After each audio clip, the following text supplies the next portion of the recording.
Today, we're going to talk about the one mistake that 99% of sellers make. Let me ask you, ikaw ba yung gumagawa ng vouchers, bundle deals, or yung mga promos sa store mo? And if your answer is yes, so kung tanungin, ano nga ba yung ginagamit mo na baseline para gawin sila? Kung yung sagot mo ay wala or hula lang, then don't worry, hindi ka nag-iisa. In fact, 99% of sellers ay gumagawa ng mga promos na walang clear intent, walang any kinds of KPI, and most importantly, walang strategy. At dahil dito, they're leaving a ton of money and growth on the table. Kaya in this video, I'm going to teach you how to create strategic voucher and promos that can actually make a difference and increase your basket size, and most importantly, the overall sales of your store in just 15 days. Okay, this is one of the common mistakes I see sellers make. Gumagawa lang sila ng promo kasi required, or even worse, ginagawa lang nila yan para i-display sa shop. Pero if you don't have any clear goal, you're actually just wasting one of the most powerful marketing tools na binibigay na mismo ni Shopee, TikTok, and Lazada. When you create vouchers and promos, ito yung dapat na-achieve niya. Number 1, increase your average order value. So ano nga ba yung average order value or yung sinasabi natin na AOV? This is the average amount na binibili ng mga customers mo sa shop mo. And if you don't know how important AOV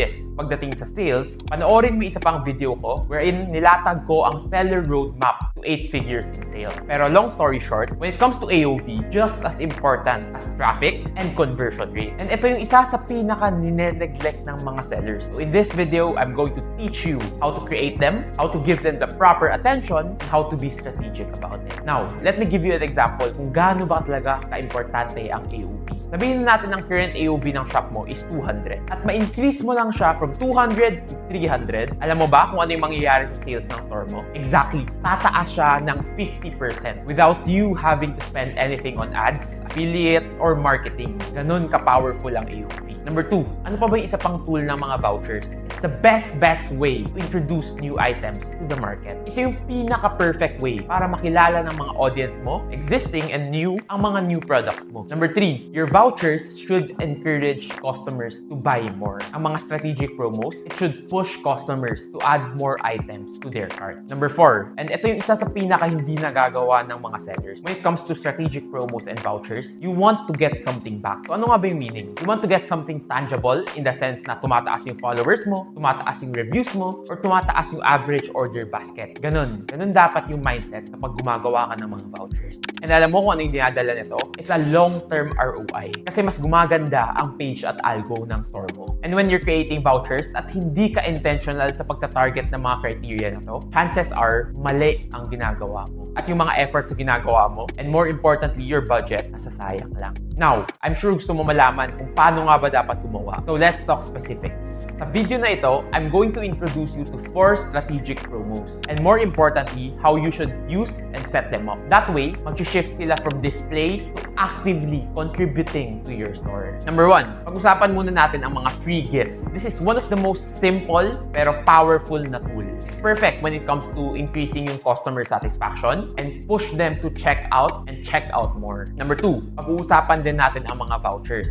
Ito yung ginagamit ng karamihan and it's one of the most versatile tools. Sobrang daming strategic ways para gamitin yan. You can use it to boost your AOV, drive repeat buyers to your store, or encourage first-time customers. And number 3, ang pag-uusapan naman natin ay ang mga bundle deals. This is the perfect way para i-clear ang inventory mo. Pero at the same time, lalaki ang cart size ng mga customers mo. And number 4, add-on deals.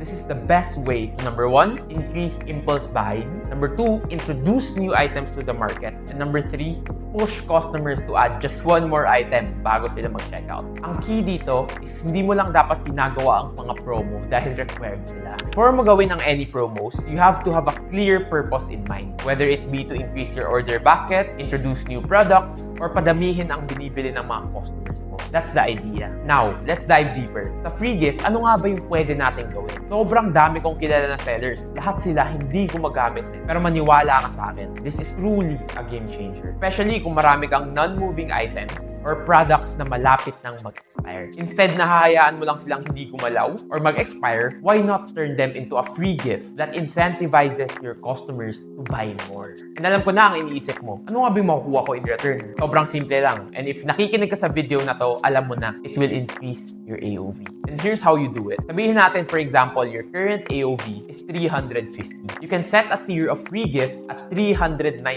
minimum spend. Meaning, they can only claim the free gift once they reach a basket size of 399. As a result, your customers will buy more para makuha nila yung free gift. Tandaan mo, whether ikaw ba to or hindi, Filipinos love the sulit mindset. Kapag alam nilang may makukuha silang libreng item, they will almost always add to cart just to get it. Tapos the best part about it, you can create multiple tier, hindi lang isa, para lalong mas tumaas ang AOV mo. Kasi think about it, kunyari ikaw yung buyer, 350 na yung nasa basket mo, kailangan mo lang mag-add ng 40 pesos to get a free gift, di ba? Of course, you're gonna get it. It's a no-brainer. Ganun din mag-isip ang mga customers mo. They're not any different. And let me give you a pro tip. When you're creating free gifts, dapat hindi siya masyadong malayo sa AOV mo. Kasi if sobrang layo, ayaw na ng mga buyers. Keep it close to 10 to 20%.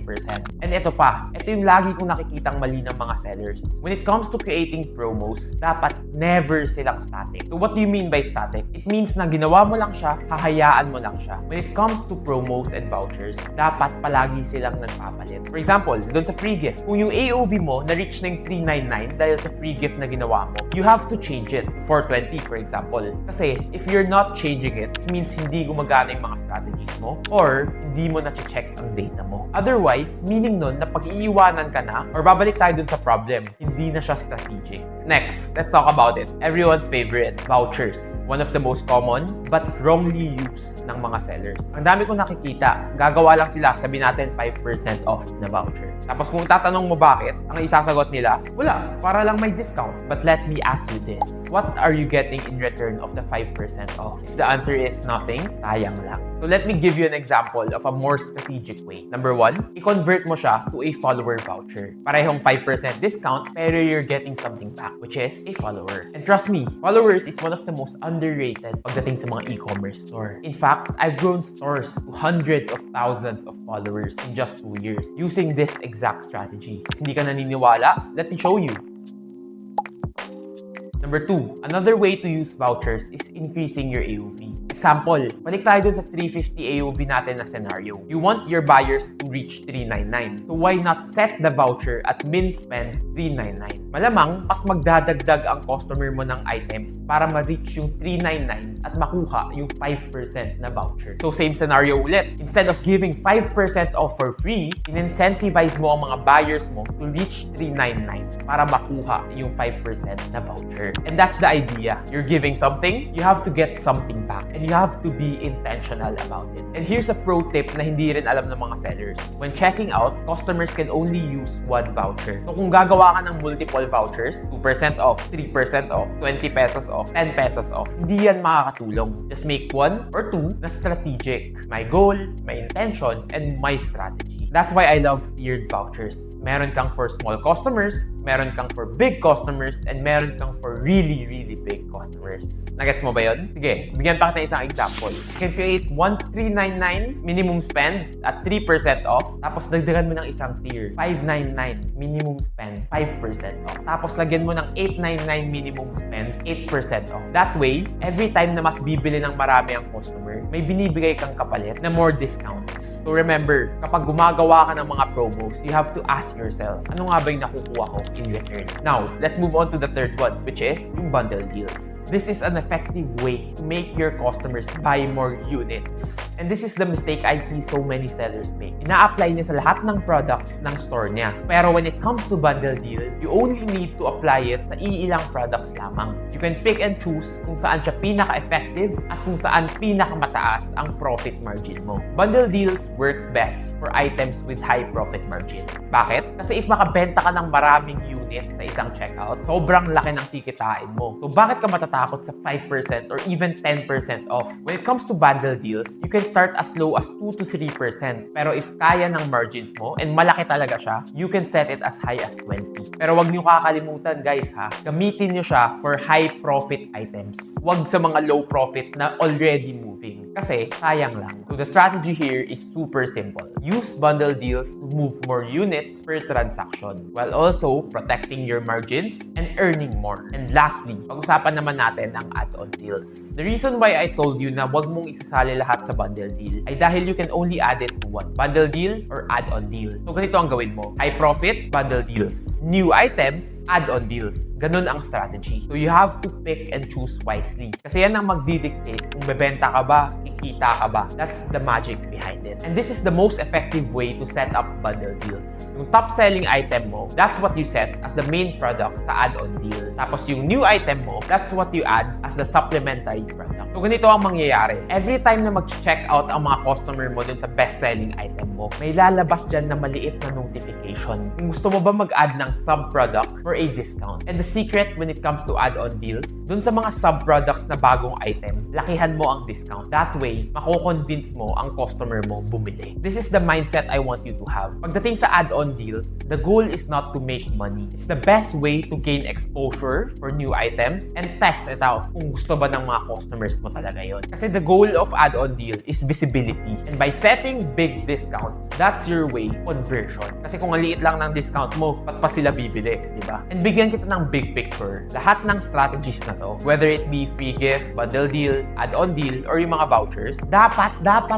constantly mo siyang ina-adjust. For add-ons, kung marami nang bumibili ng sub-product or new product mo, kailangan palitan mo na siya kasi sayang yung discount, di ba? For free gift, kung nare-reach mo ng 399 na AOV, kailangan mo na siyang taasan to 420 or 450. Same with vouchers and mga bundles. Kung hindi sila effective, kailangan mo sila agad baguhin. Kasi kung hindi ka nag-a-adjust, sayang lang ang pera at effort mo. Key for successfully running promotion is they need to be dynamic and ever-changing. They must never be static. Now, bibigyan ko kayo ng mga challenge. I like to call this the AOV challenge. The premise of this challenge is super simple. Ma-increase ang AOV mo using the 4 strategies that I taught you. For the first week, I need you to set up all the 4 promos. Gamitin mo, i-check mo kung ano yung numbers mo, and you set it up accordingly. Ang gagamitin mo na baseline is your current AOV. For example, sabihin natin ng AOV mo right now is 200. Yung free gift mo, yung voucher mo, it needs to be at a minimum spend of 350. Ganong strategy. For the second week, check mo yung results. Tumataas ba yung AOV mo?